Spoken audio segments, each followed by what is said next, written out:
جی السلام علیکم ورحمۃ اللہ وبرکاتہ۔ کلاس نہم، امید کرتا ہوں کہ تمام بچے ٹھیک ہوں گے۔ بیٹا آج 27 اگست 2020 بروز جمعرات، باب 1 پاکستان کی نظریاتی اساس، موضوع علامہ محمد اقبال رحمۃ اللہ علیہ اور قائد اعظم محمد علی جناح رحمۃ اللہ علیہ کے ارشادات کی روشنی میں نظریہ پاکستان کی وضاحت۔ آئیے آغاز کرتے ہیں۔ علامہ محمد اقبال رحمۃ اللہ علیہ اور قائد اعظم محمد علی جناح رحمۃ اللہ علیہ کے ارشادات کی روشنی میں نظریہ پاکستان کی وضاحت ذیل میں کی گئی ہے۔ جی، نظریہ پاکستان اور علامہ محمد اقبال رحمۃ اللہ علیہ۔ علامہ محمد اقبال رحمۃ اللہ علیہ برصغیر کے ان مسلم رہنماؤں میں سے ایک ہیں جنہوں نے مسلمانوں کو الگ ریاست کا تصور دیا اور اپنی شاعری کے ذریعے ان کو بیدار کیا۔ پہل آپ بھی ہندو مسلم اتحاد کے حامیوں میں سے تھے، لیکن ہندوؤں کی تنگ نظری نے جلد ہی علامہ محمد اقبال رحمۃ اللہ علیہ کو اس بات پر سوچنے پر مجبور کر دیا کہ وہ الگ ملک کا مطالبہ کریں۔ آپ نے خطبہ اعلیٰ عباد، بہت مشہور خطبہ ہے یہ، سن 1930 کے ذریعے مسلمانوں کے لیے ایک الگ ریاست کا مطالبہ کیا تاکہ مسلمان اس میں رہ کر اپنے مذہب اور ثقافت کے مطابق زندگی گزار سکیں۔ آپ نے فرمایا، مجھے یہ بہت مشہور فرمان ہے بیٹا ان کا، یہ خطبہ اعلیٰ آباد میں فرمایا تھا انہوں نے۔ مجھے ایسا نظر آتا ہے کہ اور نہیں تو شمال مغربی ہندوستان کے مسلمانوں کو بالآخر ایک اسلامی ریاست قائم کرنا پڑے گی اگر ہم چاہتے ہیں کہ اس ملک میں اسلام بحیثیت تمدنی قوت زندہ رہے تو اس کے لیے ضروری ہے کہ وہ ایک مخصوص علاقے میں اپنی مرکزیت قائم کرے۔ میں صرف ہندوستان میں اسلام کی فلاح و بہبود کے خیال سے ایک منظم اسلامی ریاست کے قیام کا مطالبہ کر رہا ہوں۔ جی، برصغیر میں چونکہ دو الگ الگ قومیں آباد تھیں، اس لیے علامہ محمد اقبال رحمۃ اللہ علیہ نے مسلمانوں کو ایک بڑی اور الگ قوم کی حیثیت سے اجاگر کرنا چاہا۔ وہ سمجھتے تھے کہ سیاسی، سماجی اور معاشی تحفظ کے لیے ضروری ہے کہ ان کے لیے الگ ریاست ہو۔ ماشاءاللہ، یہ تھا علامہ اقبال اور ان کا نظریہ پاکستان۔ اب بانی پاکستان کے حوالے سے نظریہ پاکستان کو پڑھتے ہیں۔ یہ تھوڑا سا لمبا ہے لیکن ہم اس موضوع کو بھی آج ہی ختم کریں گے۔ نظریہ پاکستان اور قائد اعظم رحمۃ اللہ علیہ۔ جی، تاریخ میں کچھ ایسی شخصیات ملتی ہیں جنہوں نے اقوام کی تقدیر کو ہی بدل کر رکھ دیا۔ قائد اعظم محمد علی جناح رحمۃ اللہ علیہ برصغیر کی ان شخصیات میں سے ایک ہیں جنہوں نے برصغیر کے مسلمانوں کی تقدیر کو بدل کر رکھ دیا، کوئی شک نہیں۔ جی آگے آئیے۔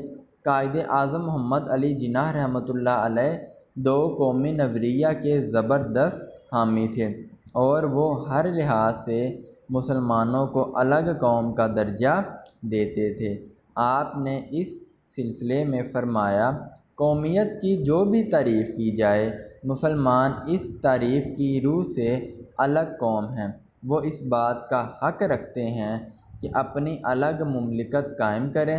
مسلمانوں کی یہ خواہش ہے کہ وہ اپنی روحانی، اخلاقی، تمدنی، اقتصادی، معاشرتی اور سیاسی زندگی کی مکمل نشو و نما کریں۔ اس مقصد کے لیے جو طریقہ اپنانا چاہیں وہ اپنائیں۔ بہت خوبصورت بات لکھی انہوں نے۔ وہ زبردست دو قومی نظریہ کے حامل تھے اور وہ کہتے تھے کہ قومیت کی جو بھی تعریف کی جائے، اس حوالے سے مسلمان علیحدہ قوم ہیں، ان کو حق ہے کہ وہ اپنی روحانی، اخلاقی، تمدنی، اقتصادی، معاشرتی اور سیاسی زندگی کی مکمل نشو و نما کریں اور اس کے لیے وہ جو مقصد اپنانا چاہے اپنائیں۔ مزید وہ آگے لکھتے ہیں، قرارداد لاہور 23 مارچ 1940 کو پیش ہوئی، جس میں آپ نے خطبہ صدارت دیتے ہوئے فرمایا، کیا ہندو اور مسلمان دو علیحدہ مذاہب سے تعلق رکھتے ہیں جو بالکل مختلف عقائد پر قائم ہیں اور مختلف نظریات کی عکاسی کرتے ہیں۔ دونوں اقوام کے ہیروز، رزمیہ کہانیاں اور واقعات ایک دوسرے سے مختلف ہیں، لہٰذا دونوں قوموں کو ایک لڑی میں پرونے کا مقصد برصغیر کی تباہی ہے، کیونکہ یہ برابری کی سطح پر نہیں بلکہ اقلیت اور اکثریت کے روپ میں موجود ہے۔ برطانوی حکومت کے لیے بہتر ہوگا کہ ان دونوں قوموں کے مفادات کو مد نظر رکھتے ہوئے برصغیر کی تقسیم کا اعلان کرے، جو کہ تاریخی اور مذہبی لحاظ سے ایک صحیح قدم ہوگا۔ بہت پیاری بات انہوں نے لکھی آگے۔ 29 دسمبر 1940 کو احمد آباد میں خطاب کرتے ہوئے قائد اعظم رحمۃ اللہ علیہ نے فرمایا، پاکستان صدیوں سے موجود رہا ہے، شمال مغرب مسلمانوں کا وطن رہا ہے، ان علاقوں میں مسلمانوں کی آزاد ریاستیں قائم ہونی چاہئیں تاکہ وہ اسلامی شریعت کے مطابق زندگی بسر کر سکیں۔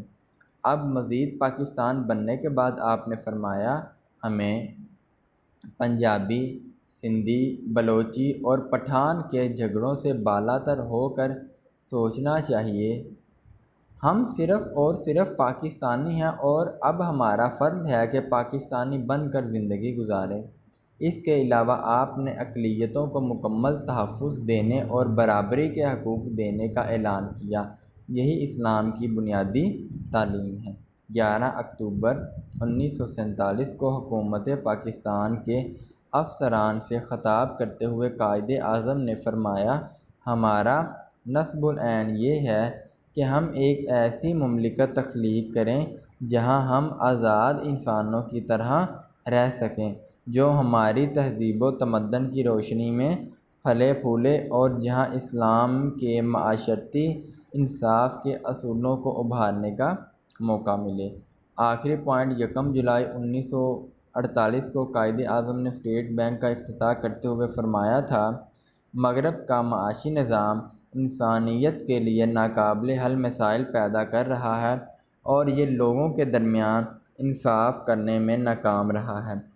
ہمیں دنیا کے سامنے ایسا معاشی نظام پیش کرنا چاہیے جو اسلام کے صحیح تصور مساوات اور سماجی انصاف کے اصولوں پر مبنی ہو۔ جی بیٹا، ایک باکس میں جملہ لکھا ہے، 1933 میں جب قائد اعظم رحمۃ اللہ علیہ برصغیر کی سیاست سے مایوس ہوئے تو لیاقت علی خان اور دوسرے مسلم رہنماؤں نے انہیں واپس آنے کے لیے قائل کیا۔ بیٹا یاد رکھیے گا، ہمارا آج کا موضوع انشائیہ مختصر دونوں کے لیے بہت اہم ہے۔ نظریہ پاکستان اور علامہ اقبال کے بارے میں پوچھا جا سکتا ہے، نظریہ پاکستان اور قائد اعظم کے بارے میں پوچھا جا سکتا ہے۔ بس آپ تمام بچوں سے گزارش ہے کہ دہرائی کے سلسلے میں علامہ اقبال اور قائد اعظم کے ارشادات کی روشنی میں نظریہ پاکستان کی وضاحت اچھی طرح یاد کر کے ایک ایک لفظ ایک ایک سن اچھی طرح دہرا کے ایک دفعہ زبانی لکھیں تاکہ آپ کی مشق جاری رہے۔ میں رمضان سکندر تمام بچوں سے اجازت کا طالب ہوں۔ اللہ آپ کو خوش رکھے، آپ کے والدین کی حفاظت فرمائے۔ السلام علیکم ورحمۃ اللہ وبرکاتہ۔